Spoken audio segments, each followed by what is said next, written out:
Hello everyone. Tonight we are going back to the crooked alleys and smoky chimneys of 17th century London.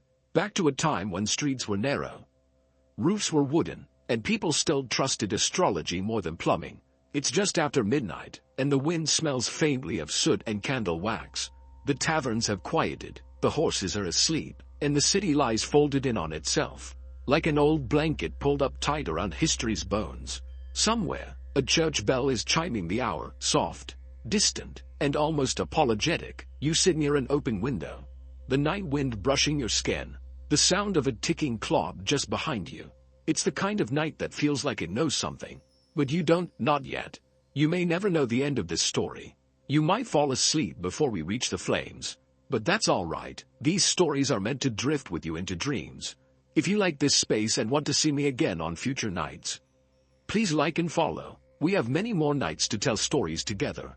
Let me know in the comments what country and time it is where you're listening from. It's always wonderful to imagine this little campfire reaching across oceans. And now, let's return to London before the fire. You shuffled along Thames Street, and it smells like fish and horses and something vaguely burnt. Though nothing is burning yet, the ground beneath you is cobbled and uneven, the kind that makes your ankles reconsider every step. Tall buildings lean in on either side, wooden beams so dry they creak in their sleep. At the top, the upper stories jut out, almost touching. You feel like you're walking through the ribs of some enormous, slumbering animal. London, in 1666, is overcrowded and overdue. The plague just visited last year, dragging away tens of thousands like some invisible street sweeper. People are still afraid to breathe too deeply. Doctors carry sticks to poke patients from a distance. And everyone has their own theory: bad air, foreign sin, comet sightings. You pass someone who insists the stars warned them something worse is coming. You smirk until you look up. There's a strange orange ring around the moon tonight. The buildings are made of oak, laced with pitch and tar. A fire inspector's worst nightmare, if fire inspectors existed, which they don't. The city's been growing like a weed for decades, without planning or mercy. There are 80,000 houses stacked like playing cards on a windy table. And only a few pumps if any real disaster were to happen. And no insurance, not yet. You watch a black cat dart across the street. A superstitious baker spits after it. Children play with a ball made from a pig's bladder. Everything is normal, and that's the problem. The normal here is brittle. Someone sneezes. You flinch, because Londoners haven't stopped being jumpy. There are whispers that Dutch spies are hiding among the butchers. The war has drained everything: money, patience, and maybe even a little common sense. It's a tired city, rubbing its eyes, too distracted to notice that it's perched atop a powder keg. There's no street lighting, just the glow of hearths seen through cracks and shutters. You press your palm to a wall and feel the warmth from inside. Someone's still baking. Flour clings to the air like early fog. You follow it to a small shop on Pudding Lane. It smells like hot bread and overworked ovens. A lantern swings lazily on a nail. You don't know it yet, but you're standing on the exact inch of earth where the Great Fire of London will begin. Inside the bakery, the Fariner family is asleep, except for a few glowing coals in the oven that refuse to die. A careless spark, maybe a rat knocked something loose, maybe someone forgot to dampen the ashes, maybe none of this matters. And history was always going to lean in this direction. But we're not there yet. You sit on the edge of the Thames and dangle your feet over the dark water. A barge slides by, lanterns glowing like sleepy fireflies. You can almost hear the city breathing, restless in its sleep. The wind picks up, playful and dry. A door slams in the distance. Dogs bark, and a church bell rings once more. That bell, it's not the hour anymore. It's something else. Maybe a warning, maybe just the wind. You walk slowly back toward the narrow lanes. A rooster crows early, confused by the moonlight. Somewhere a baby cries. You pass a row of water barrels, but most are half empty. You pause and wonder why no one ever seems to refill them. You move on. You duck under laundry lines strung between balconies. Shirts flutter like pale flags of surrender. You wonder what tomorrow will bring. But tomorrow already knows. It's rehearsing its entrance backstage, warming up its voice in smoke and timber. It's almost comforting, how unaware everyone is, like a play where no one knows their character dies in Act 1. You pass a man pouring ale from a second-story window. singing a bawdy tune. The lyrics don't rhyme. You smile anyway. You reach your own bed. It's upstairs in a crooked room, the ceiling angled like a shrug. You lie back, listening to the wind, the clop of a horse, the faint tick of your neighbor's clock through the wall. Tomorrow is Sunday, a quiet day, for prayer, reflection, maybe a walk along the river. You close your eyes, and beneath you, somewhere in the lower floor of Pudding Lane's bakery, a single ember winks to life. The ember doesn't roar, not yet. It stirs quietly, nestled in flour-dusted wood and old ash. You wouldn't notice it at first, not even if you were standing right there. It's just a curl of smoke, thin as a finger and just as curious. But the heat, oh, the heat is waking, and London, for all its noise and clamor by day, sleeps deeply through danger. You stir in your cramped bed, just 2 alleys over from the bakery on Pudding Lane. The air smells faintly toasted. You roll over. The streets outside are still, the sort of stillness that presses against your ears. Somewhere, the ember finds a splinter and sighs, and then it grows teeth. The Fariner family, crammed above the bakery, is fast asleep. Thomas Fariner, the master baker, is no villain. He's just tired. The oven had been working late, baking ship's biscuits for the Navy. He thought he banked the fire. Thought, as London is about to learn, is not the same as certainty. Flour dust hangs in the air, explosive and invisible. The spark finds it, kisses it, and suddenly the room hisses with intent. The flames are quiet at first, then greedy, licking up walls and shelves like children chasing crumbs. Wooden beams groan as their backs warm. The shop glows orange from within, like a jack-o'-lantern with too many secrets. You jolt awake, not from heat or noise, but from a strange feeling, like being watched by history itself. You rise and crack your window. The smell is sharper now, more certain. Someone yells. You peer out and see a dull, flickering light coming from down the lane. That's not the moon. Down on Pudding Lane, neighbors are waking, but slowly. Fire is still something that happens to other people. You throw on your cloak and rush outside. The stones cool under your bare feet. You're not alone. Others have emerged too, bleary-eyed and shirtless, muttering to each other. The flames have breached the bakery's roof now, reaching upward like they're trying to climb out of a well. A woman screams. The Fariners are stuck upstairs. The stairwell's already gone. They manage to escape through a window, scuttling along the neighbor's wall like frightened cats. One maid doesn't make it. She becomes the first victim of the Great Fire. Though no one knows her name, you join a chain of people passing buckets from a nearby pump. It's like trying to sneeze out a hurricane. The fire doesn't care. It's moving fast, unnaturally fast. The alleyways act like funnels, channeling the heat and smoke until even the air seems to burn. You cough, eyes stinging, and step back as a shutter explodes outward in a burst of sparks. Within an hour, 3 buildings are ablaze. Within 2, the entire block is. The air wails with the sound of crackling timber and human panic. A man rushes past with a cat under one arm and a chamber pot under the other. Priorities. You understand. Mayor Thomas Bloodworth arrives on the scene at dawn. You catch a glimpse of him in his embroidered nightgown and fur-trimmed slippers. Looking more annoyed than alarmed, he mutters something about it being a woman's quarrel, then waves off the idea of tearing down buildings to make a fire break. Impossible, he says. Who will pay for the damages? And so the fire keeps going.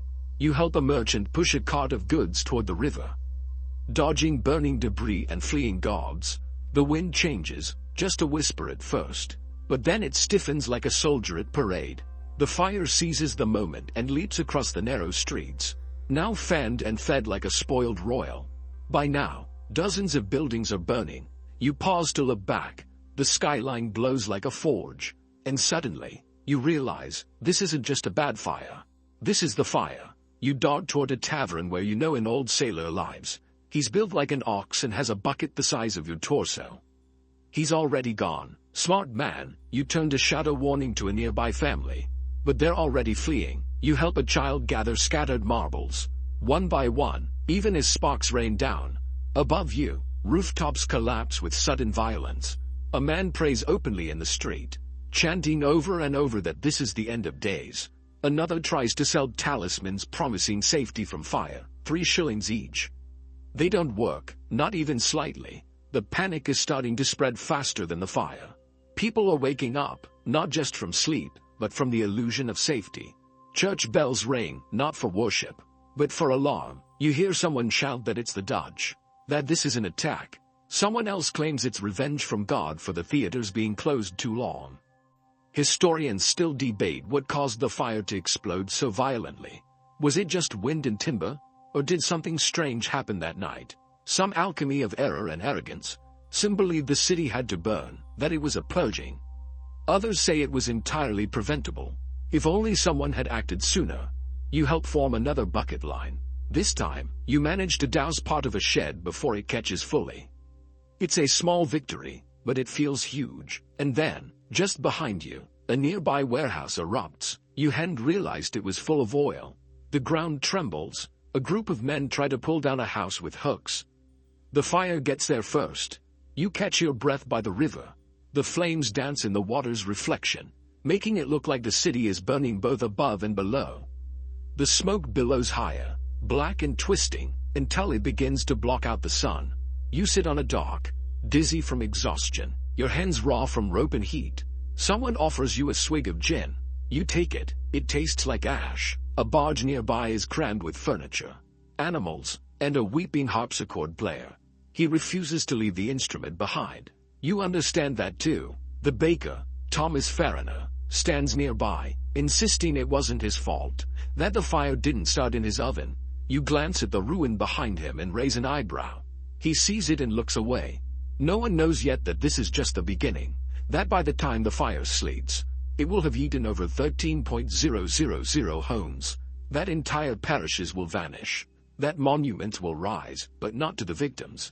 The wind shifts again. You stand up, squint into the smoke, and start walking back into the chaos. You tighten a scarf around your mouth as the smoke thickens into something more than air, like breathing through a page torn from a burned book. The streets are no longer familiar. They twist in panic, shifting with each collapse. You lose your bearings more than once, stumbling past charred signposts and weeping stone lions. Somewhere behind you, a bell tower groans like an old man with a broken spine. Then it falls, slowly at first, like it's resisting the inevitable, and crashes into a row of shops that used to sell fabric and fish. You feel the impact in your knees. Now comes the time when people start choosing what to save and what to abandon. You see a woman clutching her dead husband's boots, but leaving behind the silver tea set. A young man with soot on his face hauls a large mirror, tripping over cobbles but refusing to let go. You help a boy carry a birdcage with no bird inside. He doesn't speak. He just keeps looking behind him like he's waiting for something to reappear that already turned to smoke. In one alley, you spot a group of men trying to roll a wine barrel to safety. They fail, and the barrel splits open. One of them scoops wine from the gutter and drinks it anyway. Why not? The fire moves with the elegance of a drunk noble. It stumbles, then lunges. It kisses rooftops, then devours beans whole. The heat is like a slap, then an embrace, then a threat. You run through a market where half the stalls are already ash. The other half are abandoned, fruit still sitting neatly in baskets as if waiting for polite customers. You pass a man shouting for help. His mother is trapped inside their home. But the doorway is framed in flames. No one dares cross it. You want to help, you really do, but your legs freeze. Your mind turns inward and says, no. Someone else pulls him away as he sobs, kicking and swearing in a language you don't know. The house collapses behind him. Somewhere close, a church bell melds. You duck into a courtyard for shelter and run into Thomas Fariner again. He's still insisting he isn't to blame. His face is pale and sweaty, a mix of guilt and smoke. It started next door, he whispers, or perhaps the ceiling being sparked. You nod, but don't believe him, not really. And yet, historians still argue this, don't they? Whether the fire truly began in the Fariner oven or crept in from another source. His guilt, his protests, they've been debated for centuries. And you're standing here, watching the first draft of that ambiguity unfold. You help guide an elderly couple toward the river. The woman clutches a sack of flour. We still had to eat, she says calmly, as if the city isn't folding in on itself behind her. The man mutters something about God punishing gluttony. Then, moments later, he stops to pick up a spoon he dropped. Some habits die slower than fire. You stumble onto a bridge where carts are jammed wheel to wheel. Animals panic, oxen bellow, horses rear, chickens flutter hopelessly inside wooden crates. A priest offers a blessing over the mess, waving a cross in one hand and a water flask in the other. This is a trial, he tells a frightened girl. We are being tested. She nods blankly and then throws up on his shoes. Near the wharf, you find a family trying to board a boat they haven't paid for. The captain argues, but eventually lets them on when the flames come into view. Money loses its power when your house is bleeding fire from every window. You run into a young constable who's lost track of his orders. Should I protect homes, help people flee, arrest looters? He asks, eyes wide. You suggest he do the one thing he won't regret in 10 years. He blinks, then walks off without another word. You help tear down a small shed to slow the fire. But the wind shifts again. The fire jumps a road like it's hopping a puddle. It's not just burning now, it's choosing. It skips some houses entirely, devouring the one beside them like it was made of secrets. You hear someone say that glass is exploding from windows before the fire even touches them. That the air itself is combusting. Another man insists he saw a tower fall without a single push. The devil is dancing in the streets. He says. You laugh softly, nervously. Then you realize you're starting to believe it too. At one point, you find a strange moment of peace. You're standing in an open square that hasn't caught yet. People are gathered, stunned into silence, watching the skyline burn like it's a theater backdrop. A woman next to you is humming a lullaby. A child is drawing something in soot on the stone. You don't look to see what it is. Then the fire finds you again. You run with the others.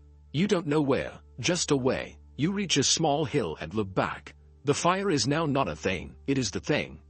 A creature, a siege, an answer to a question no one meant to ask. And behind it, the stories pile up like bricks. A man who stayed behind to save his dog. A widow who threw her wedding ring into the fire and walked away. A merchant who loaded his wife and children onto a barge and never came back. The church bells are silent now. They've melted, their voices poured into the cobbles. You help a stranger bandage his hand. He thanks you. You don't exchange names. There's no need. You are just two people in a moment that feels too big to hold names. He limps off, and you sit down on a stone, head in your hands, the smell of singed wool wrapped around you like a bad dream. The flames continue. They're not satisfied yet, but they will be. Soon, you're no longer running, you're weaving. Through alleys and under balconies that groan above your head. Ash falls like snow, but hotter and meaner. It gets into your sleeves, your shoes, your mouth. People call it black snow. Though it doesn't melt, it settles on your shoulders and makes everything feel heavier. The sky is no longer a sky. It's a ceiling of smoke, low and pulsing like a drum stretched too tight. Light doesn't come from the sun anymore. It flickers from rooftops and shattered windows. Even the wind has turned against you. It doesn't cool, it feeds. You pass a crowd gathered near the Thames, watching as whole families try to cram onto tiny boats. The river is chaos, overloaded barges, oars clashing, screams echoing across the water. One man shouts prices for priority spots. Another claims to have a boat when he doesn't. Some people just wade into the shallows, dragging furniture behind them like faithful pets. Most let go halfway. You hear a voice hawking miracle charms, tiny wooden crosses, feathers from angels, a packet of dried herbs he calls fireproof tea. You don't know whether to laugh or cry. The man wears a fox pelled like a crown and insists the flames were predicted by his dreams. You buy the tea anyway, not because you believe in it, but because he looks like he needs the coins more than you do. The mayor, Thomas Bloodworth, finally realizes things are worse than a mere woman's quarrel. He orders demolitions, far too late. The fire's already skipped entire streets. As if it knows the shortcuts, you watch men bring barrels of gunpowder to blast houses apart, trying to starve the fire. Some of them seem a little too excited. One home blows up with a sound like a cannon, and the next one catches anyway. Near Cornhill, the general letter office burns. Letters flutter through the air like moths. You catch one by accident. Folded and soot-smudged, it's addressed to someone named Alice. From someone named William. You read the words aloud to yourself. I miss your hair, the way it smelled of rain. I think of you when it storms. You tuck it into your coat. A man in a powdered wig shouts at the king's soldiers for not protecting his shop. "I pay my taxes," he screams.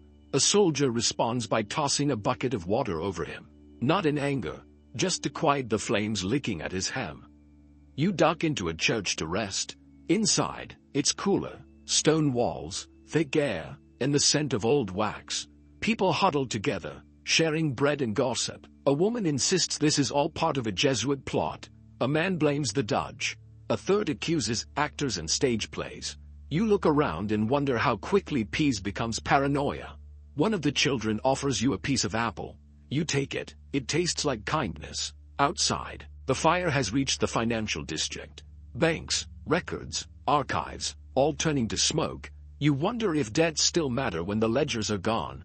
A man laughs nearby and yells, "I'm debt-free now," before throwing a coin into the fire like an offering. You pass a puppet show set up hastily on a crate. A man in rags is performing a tiny reenactment of the fire using paper flames in a string-operated baker puppet. He uses a silly voice. "Oops, I burned the toast again." Children giggle, adults smirk. For a moment, people breathe like the world isn't ending. You give him your last copper. The fire moves toward Guildhall. Statues melt. You watch a marble bust droop like butter. Even the stone seems to weep. You start to wonder if buildings can feel pain, if walls remember their owners, if stairs know when they won't be climbed again. You come across a pair of newlyweds, still in wedding clothes. They lost the church, the reception, the guests, but they're still holding hands, walking barefoot toward the river with a calmness that borders on defiance. "We'll just say this was the honeymoon," the bride whispers. You smile at her courage. A man approaches you and offers to trade a necklace for dry shoes. You don't have dry shoes, but you give him your scarf. He nods, and you both continue walking in opposite directions, like characters from separate books sharing one page. You stop to rest beside a horse collapsed from smoke and exhaustion. A boy sits beside it, stroking its neck. "She's my friend," he says simply. You sit with him until someone brings water. The horse does not drink. You return to the hill and look down. London is becoming an orange ripple, the skyline flickering like a dying candle. You see the palace in the distance, untouched, yet the king has been spotted in the streets, handing out coins and walking beside commoners. Some say he's doing it to calm rebellion. Others say he's trying to save lives. Either way, it helps. You wonder, will anyone remember today as anything but a date on a plaque? Will the pain shrink, the names fade, the stories flatten into a line in a textbook? You find that thought more terrifying than the fire. You climb down toward Fleet Street. The old booksellers are gone. Pages lie scattered like white feathers. You pick up one. It's a recipe for eel pie. Someone's legacy. The fire has grown quiet here, as if resting. You know it won't last. At a well near Ludgate Hill, you find a priest writing names in a small book. "Those I saw," he tells you. "Those who lived." You ask why not the dead. He shakes his head. "They write themselves." You walk into a courtyard where pigeons have gathered, eerily calm. One perches on your shoulder. For a moment, you feel like you're in a dream. And maybe you are, because this isn't just fire. It's not just London. It's the story beneath every city, fragile, strange, and burning with the hope that someone will remember not just how it ended, but how it felt. You wake to the sound of scratching, like a quill on paper. The fire hasn't reached you here. Not yet. You're sitting in the small back garden of a townhouse on Seething Lane. It smells like damp earth and old cheese. Literally, because just a few feet away, Samuel Pepys is digging a hole to bury his Parmesan.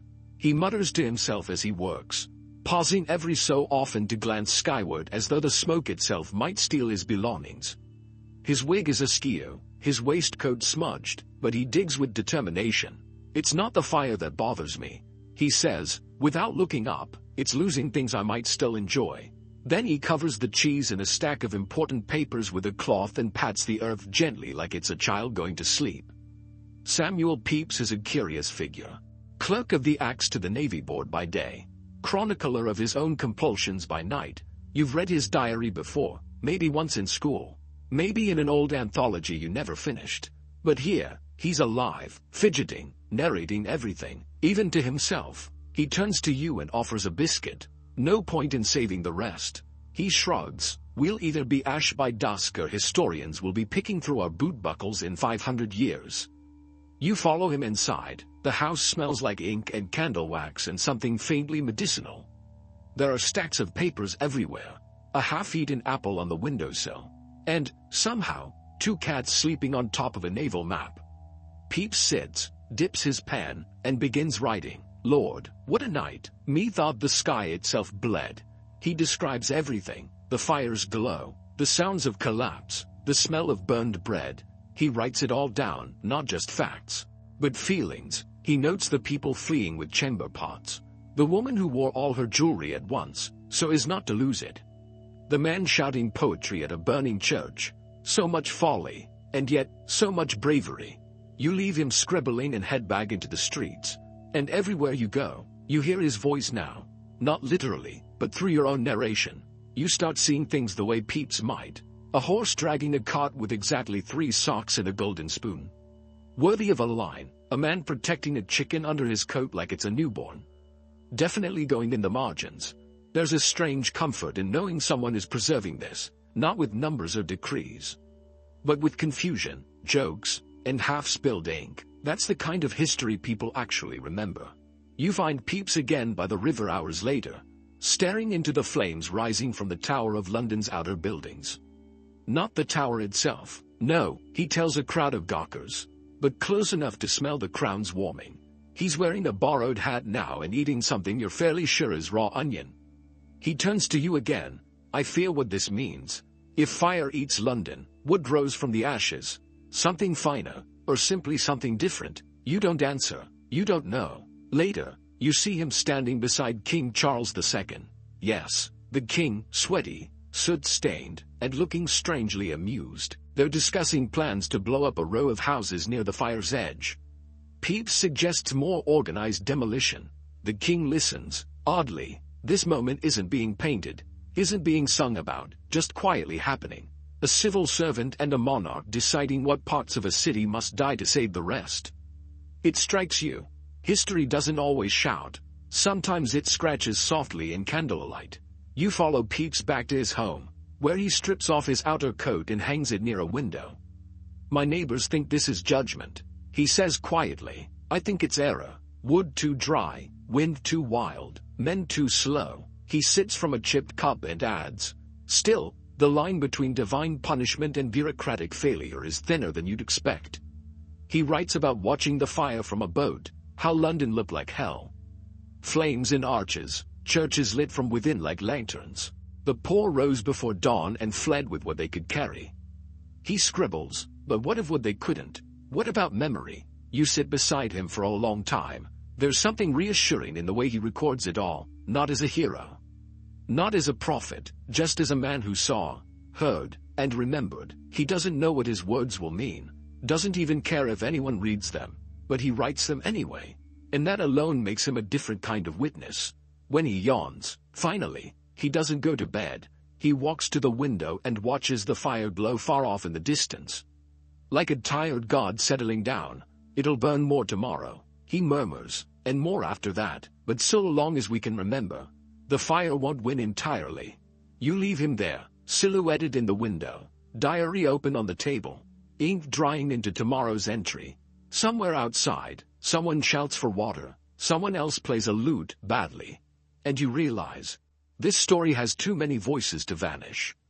Too many small details scratched into margins, tucked behind walls, buried with cheese, and one of them, tonight, is you. The wind sharpens, cold for the first time in days. Like the fire itself has pulled heat from the sky.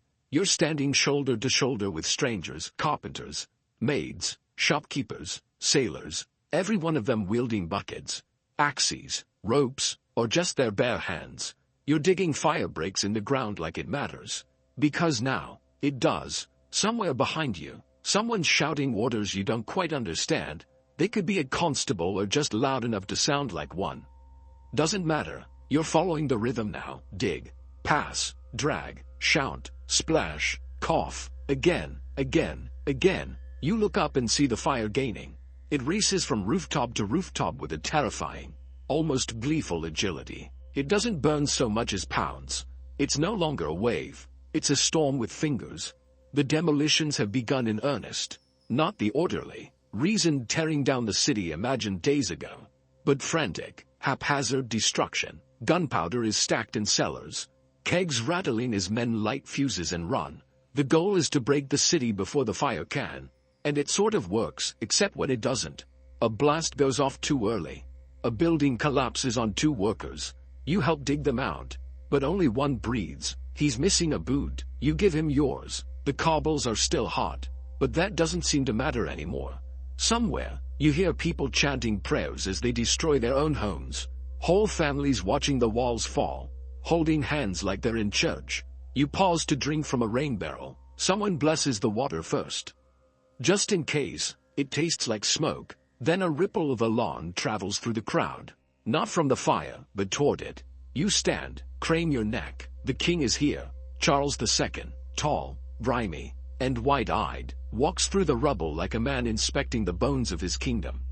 He's not alone. Nobles trail behind him, most of them looking mildly nauseous. But the king is holding a bucket, an actual bucket, and when he reaches a line of citizens trying to douse a house corner, he steps in without ceremony, hands the bucket forward, takes another, just like anyone else. Some people cheer, some gape, others just get back to work. You find yourself standing beside him briefly. His face is red from the heat, his collar open. This city burns quickly, he mutters, half to himself, faster than it rose. You nod. What else can you do? He meets your eye for just a second. There's something behind his exhaustion. Yes, but something else. Shame? Pride? It's hard to tell. Then someone calls his name, and he's gone again, back into the line of buckets. You return to your task, breaking, lifting, carrying. One family tries to save a piano. It's ridiculous, but you help anyway. You all get it halfway down the street before it tips, legs snapping like toothpicks. The mother laughs, the father cries, the child just claps. Above, the fire stretches across Cheapside. There are rumors it's trying to reach St. Paul's Cathedral. Everyone says it can't. Too much stone, too solid, too sacred. But you've seen how fire doesn't care about holy places. You pass a man drawing the fire with charcoal on a sheet of parchment. He's fast, wild, capturing not what it looks like, but what it feels like. You catch a glimpse, black swirls, open mouths, flames shaved like hands. For memory, he mutters. Down another street, a tavern owner is pouring out all his ale. Better on the fire than in flames, he says, then offers you a mug. You toast silently with a man whose shirt is entirely burned away. He still has his top hat. You don't ask. That night, the fire jumps again, over a break thought wide enough. It's like the wind bent backward just to carry it. It lands 3 blocks over and ignites a warehouse full of wax. The explosion smells oddly sweet. You're thrown to the ground, ears ringing. When you stand, the world is spinning slightly to the left. A priest nearby shakes his head. This city is being tested, he says, and we are failing. You disagree, but only quietly. You keep working. The night is long, the stars are invisible, cloaked in smoke. People stop using names. They just shout, here, now, move, again, help. Language is reduced to need, history, to action. At one point, you run into a man you helped 2 days ago. He's missing an eyebrow now, but he smiles, still standing. He says, mostly, you clasp arms. In another life, maybe you'd be friends. Now, you're simply survivors. By dawn, the fire is slower, not dying, but weary. It's reached parts of the city less hospitable, stone walls, wider roads, fewer fools. You sit on a broken wall and stare at the orange haze. Someone offers you dried figs. You accept without asking why. Around you, the city moans, not in voice, but in shape. Chimneys like broken teeth, staircases leading nowhere, doors opening into nothing. But the fire, it's changing. Less hunger, more retreat. You can feel it, like a fever breaking. You don't know how much longer it will last. But you know this. People fought. People stayed. People dug trenches and blew up homes and passed buckets beside kings. And somehow, the city is still here. For now, you wait to silence. Not peace, never peace, but a different kind of hush. A breath held, a pause between disasters. You're lying on the floor of what used to be a bookbinder's shop. The books are gone, but the smell of glue and ash remains. Someone left bread and dried cherries beside you. You don't know who, maybe it was for someone else. You eat anyway. You step out into a world that's still burning, just more slowly. It's not the same storm from days ago. The fire has grown tired, heavy, like a beast that's eaten too much and now staggers, slow and dangerous, through what remains. But then you hear it, a rumble, a sound like thunder wrapped in stone. You follow it uphill, through rubble and alleyways sagging under their own weight, until you reach the edge of the old city. There it is, St. Paul's Cathedral, or what's left of it. You'd heard the fire had reached it. Some said it couldn't, that the old Roman stone walls were invincible. Others said divine protection would save it. But here it is, burning. The lead roof has melted. It's pouring down in silvery rivulets like molten armor, dripping over statues and gargoyles. You watch, stunned, as a tower groans and slides into itself. Not an explosion, a collapse, slow, like an old man sinking to his knees. You move closer. No one stops you. There's no one left to guard it. You step into the shadow of the cathedral just as part of the facade breaks off, tumbling into the street with a crash that seems to echo for miles. Dust clouds rise and fall like breath. Inside, it's a ruin of heat and brilliance. Flames flicker in the high arches like candlelight in the hands of giants. You wonder if God is watching. Someone nearby whispers, "It's a judgment." Another mutters, "It's only wood." But the truth is quieter than both. It's just the end of something that thought it couldn't end. You step inside. The marble floor is cracked and smoking. Pieces of scripture are scattered across the pews. The pulpit is gone, swallowed, and above you, stars appear through holes in the vaulted ceiling where once angels were painted. You sit on what remains of a bench. For a moment, no one speaks. The people here are like you, still, breathless, not praying but simply witnessing. One woman cries quietly, holding the scorched remains of what was likely her wedding veil.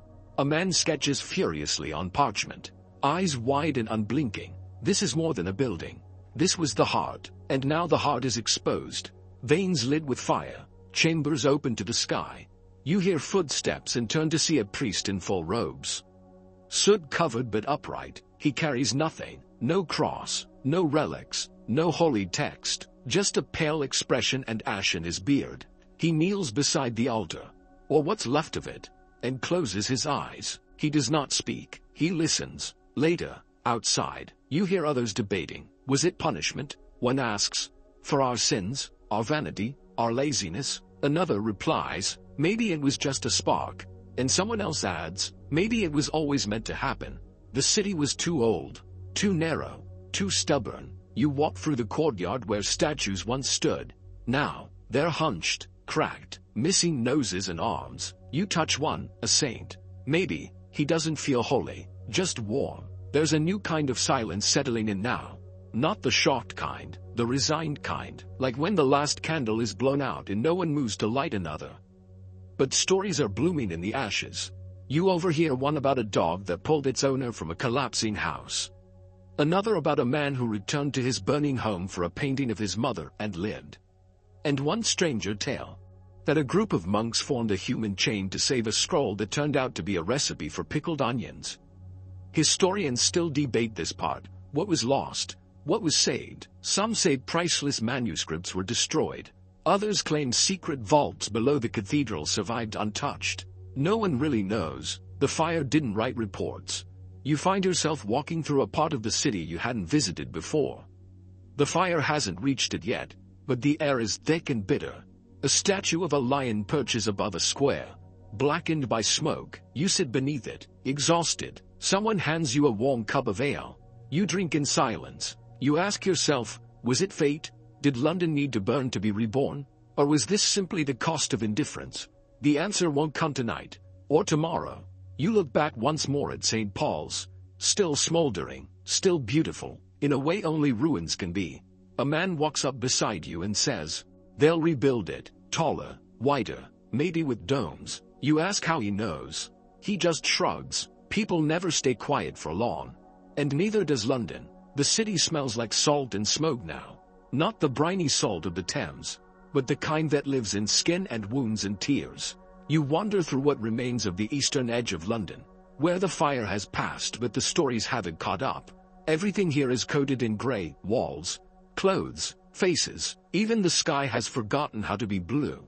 You find yourself near a makeshift camp just outside the old city wall. A sea of tents and blankets stretched between trees, cods, and bits of fallen masonry. People are everywhere and nowhere at once. They move in slow lines for water, for bread, for silence, children cry in confused tones, not from hunger but from disorientation. This isn't just a city in ruins, it's a city looking for itself. You pass a family cooking stew in a tin pot over a fire that crackles in defiance of the other fire. The father waves you over, offers you a ladleful. It's thin, tastes like smoke and hope. We lost everything, he says, but not each other. His wife nods, as if that's enough. Nearby, a woman with wild eyes is shouting about omens. The fire started on a Sunday. She wails, and ended on a Wednesday. Mark my words, it's prophecy. Some nod, others ignore her. A few clutch prayer beads tighter. Then the whispers begin, sharper than flame.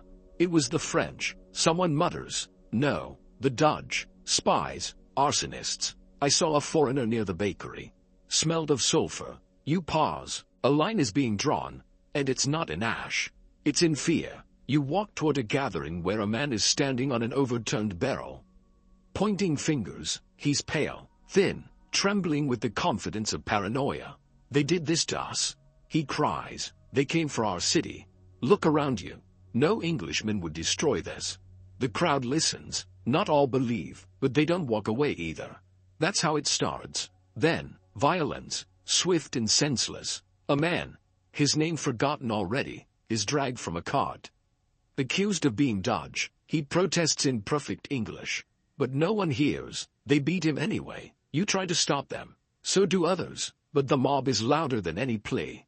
Later, it's said he was French, or maybe Spanish, a sailor, a priest. It doesn't matter. He becomes the first scapegoat, not the last. The next day, rumors spread like flames, that priests are hiding gunpowder under churches, that Catholics lit the fire in revenge, that foreigners carry oils to fuel the blaze. Some are arrested. One poor man, Robert Hubert, a watchmaker from France, is interrogated, coerced, perhaps confused. He confesses to lighting the fire, even though he arrived in London after it began. Still, they try him, hang him, close the case. Historians still argue. Was Hubert mad? Lied to? Used? His confession was full of holes. His own story didn't match the facts. But facts rarely matter when fear gets loud. You pass a woman placing flowers at the site of the first arrest. She whispers a name you don't catch. You ask if she knew him. No, she says, but someone should. In another tent, a boy draws pictures of buildings on fire. Over and over, when you ask what he's drawing, he says, tomorrow. You don't correct him. Even the church is unsure how to speak. Some bishops say the fire is God's punishment. Others call it a test. One particularly red-faced preacher insists it's because of coffee houses and idle chatter. A man nearby laughs at this until he's told his own chapel collapsed that morning. You help deliver water buckets to a group rebuilding a small wooden shelter. It's barely a room, more like a box with blankets, but it's something. A man scrapes home into the side. If you name it, maybe it'll stay, he says. You cross paths with a constable pacing in frustration. I can't tell who needs help and who needs guarding. He mutters. They're starting to blend. At the edge of the camp, someone's selling bits of charred wood labeled St. Paul splinters. A scam, most likely, but people buy them. Maybe they want to hold proof. Maybe they want to carry a piece of what was lost. Maybe they just need to hold something. You sit beside a woman spinning wool. Her home is gone, her husband missing, but her hands don't stop moving. If I keep spinning, she says, maybe the world won't unravel completely. She gives you a scrap of cloth before you leave. It smells like smoke and lavender. You walk through the twilight. The city dim behind you. Its skyline changed forever. Smoke still curls like a snake from distant rooftops. But down here, on the ground, in the camp, the danger has shifted. It's not the fire anymore. It's what comes after. The fear, the blame, the memory twisted into something sharp. And yet, you also see kindness. Someone handing out bread without asking questions. A woman teaching children to sing over the sound of hammering. A man carving small figurines from broken furniture to make the little ones laugh. This is survival too, not just of the body, but of the better parts of it. You wake to the sound of nothing. No shouting, no bells, no crackling beams, just the distant creak of wood cooling after days of fire. London, it seems, is finally still. You rise from your bed of folded coats and walk toward the city with hesitant feet. The streets are quieter than they've ever been, like the whole world has forgotten how to echo. Smoke still lingers, lazy now, drifting like an old cat that refuses to leave even though the feast is long over. What remains isn't a city, it's a skeleton. Blackened chimneys stand like headstones. Stone staircases rise abruptly, leading to where ceilings used to be. You step over what used to be a doorway and into the outline of someone's home. There's a child's spoon in the ash, a cracked teacup, its handle melted, bits of things once touched, now too fragile to hold. You pass a woman sweeping her own doorstep. Even though the rest of the house is gone, she hums softly, as though the tune might rebuild the walls. You stop. She doesn't look up. If I sweep every day, she says, perhaps the house will remember me. In the heart of the city, the soot lies thick. It muffles sound, smooths sharp corners, makes everything seem softer than it should. You reach down and draw a line through it with your finger. A child nearby copies you, then draws a sun. Christopher Wren stands a few feet away, notebook in hand, eyes scanning the wreckage with the strange calm of someone already seeing what isn't there yet. There's space now, he says, more to himself than to you. Not empty, available. He crouches, sketches something, then tears the page away and throws it into the wind. Wrong curve, he mutters. You follow him for a bit, listening to him talk to no one. Domes, wide avenues, stone instead of wood, a London that won't burn so easily next time. He gestures broadly. What if light could pour into churches like wine into glass? He smiles faintly, then walks away, mumbling about gravity and grace. You pass a group of workers clearing rubble.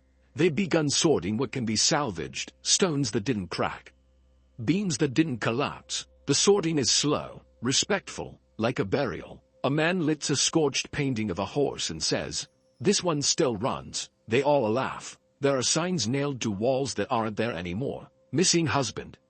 Seeking relatives from Bread Street. Found. Dog. Answers to Flidge. Some are weeping in ink. Others are too neatly written to have been scribbled in grief. One simply says, "If you remember me, I remember you." You find a church where the bell survived.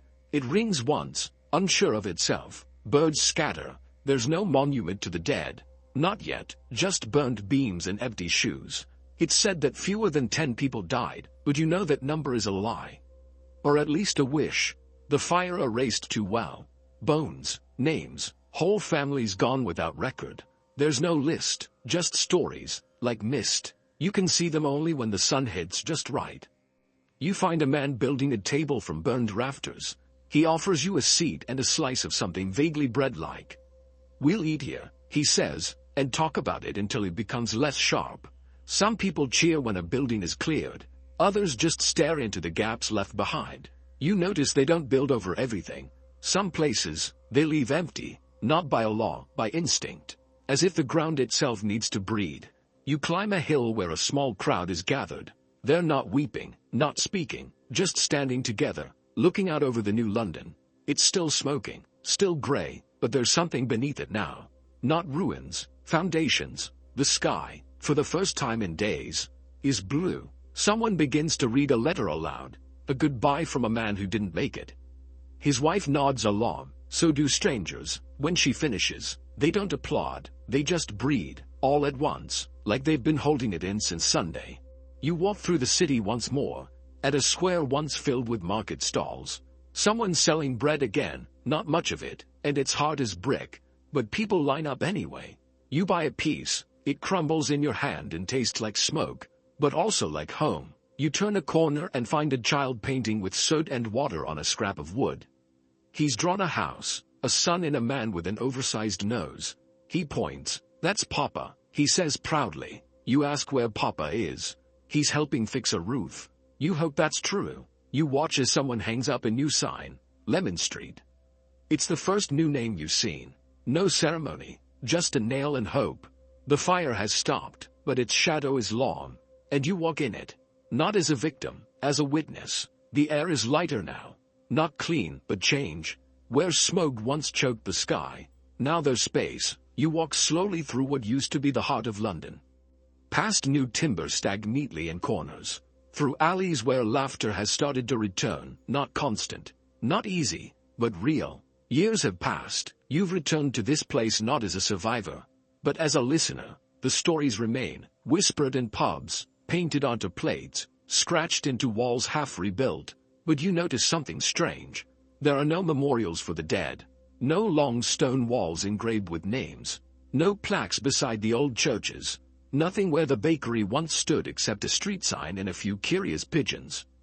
People nod at the past here, but they don't bow dead. They've chosen to remember the rebuilding, not the burning. You pass by a group of children playing in the dirt near where St. Paul's once stood. Now, it towers again, reborn from Christopher Wren's imagination, with its great white dome gleaming against the sky. You pause, admiring the quiet power of it. A phoenix of stone, it looks nothing like the old cathedral. It doesn't want to. You step inside, feet echoing. It smells of fresh plaster, candle smoke, and something else.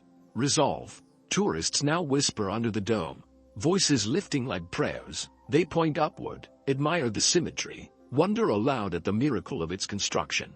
You remember what used to stand here, what was lost. Most don't. Outside, you find the monument, a tall stone column, standing alone, pointing at the sky like a finger of accusation, or maybe ambition. Built close to the site of the bakery, but not on it, that ground remains bare. The monument doesn't list the dead. Instead, it celebrates the rebuild, the fire's defeat, the city's triumph. Its plaque once blamed the Catholics, but that part was quietly removed. Even London, it seems, prefers to edit its pain. You trace your fingers along the grooves in the stone. You feel something odd, pride, and also something harder to name. Maybe shame, for forgetting the faces, the unnamed maid, the dog with no story, the families who fled and never returned, the ones who couldn't flee at all. You walk through the rebuilt city and notice how much straighter the streets are now. Wider, designed with space between buildings, gaps meant to stop another fire from spreading so easily. Stone has replaced wood in many places. Insurance companies have sprung up, promising protection if, not when, flames return. Coffee houses flourish. The Royal Society debates science over cold meat and ink-stained napkins.